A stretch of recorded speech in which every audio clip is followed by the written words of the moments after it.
Sport is a word that's affixed to a lot of unlikely iron, particularly in the world of SUVs. But the latest Sante Fe Sport may just be worthy of a designation. Perspective: this Hyundai comes in two sizes, the two-row, 5-passenger Sport and the 3-row, 7-seat model, which is badged simply Sante Fe. Riding a 106.3-inch wheelbase, the Sport is, predictably, lighter and handier than its bigger cousin, which has 3.9 additional inches between its axles. However, the word lighter merits an asterisk.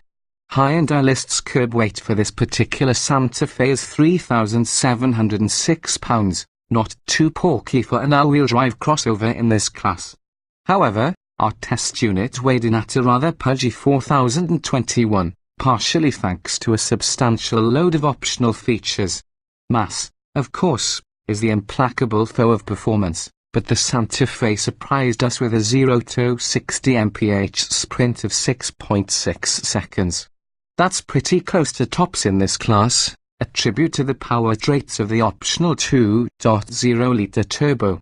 At 264 horsepower and 269 lb-ft of torque, its output is robust by compact SUV standards. But its most endearing virtue is mid-range response. The turbocharger comes online almost instantaneously, delivering a habit-forming surge, and if the 6-speed automatic isn't particularly gratifying in manual mode, its programming makes it intuitively responsive when it's operating in full automatic. Fuel economy for the 2.0T is so-so by class standards at 18 miles per gallon city and 24 highway, per the EPA. We averaged 18 miles per gallon in mixed driving.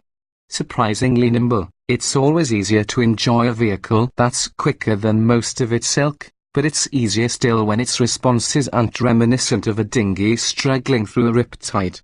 Hyundai has made a few subtle tweaks to the Sante Fe's suspension for 2015, firmer bushings, revised rear geometry, that lend a little more urgency to its zigs and zags. The chassis team also enhanced the electric power steering system with a new microprocessor that lends a little more sense of connection when the driver switches to the sport setting of the program. The ratio could be a little quicker, it's 3 turns lock-toe lock, but its accuracy stacks up well versus competing crossovers. Downsides: the damping could benefit from some attention, as a little more compliance would be helpful on lumpy pavement and freeway expansion joints. Braking performance is respectable at 168 feet from 70 to 0 miles per hour, albeit with hints of fade after repeated stops. But both braking and grip would improve with a more aggressive tyre than the all-season rubber worn by our test example. On the other hand, the 2,355,519 Continental Cross Contact LX Sports made the most of the Sante Fe's all-wheel drive system and were remarkably effective during a Michigan snowstorm that put many SUVs into the ditch and also kept us off of our test track skid pad. Back to that Sport label. Does the Sante Fe measure up to the unerring footwork of the Mazda CX-5? Not quite. But the distinction isn't huge, and the Sante Fe is quicker. In this teaming segment, the Sante Fe exhibits more sport than most, and it doesn't give away much, if anything, on the overall agility index. Hyundai family value. Typical of Hyundai, the Sante Fe offers good value for the money, provided the buyer exercises some restraint. A basic front-drive Sante Fe, with the naturally aspirated 2.4-litre 4, starts at $25,825.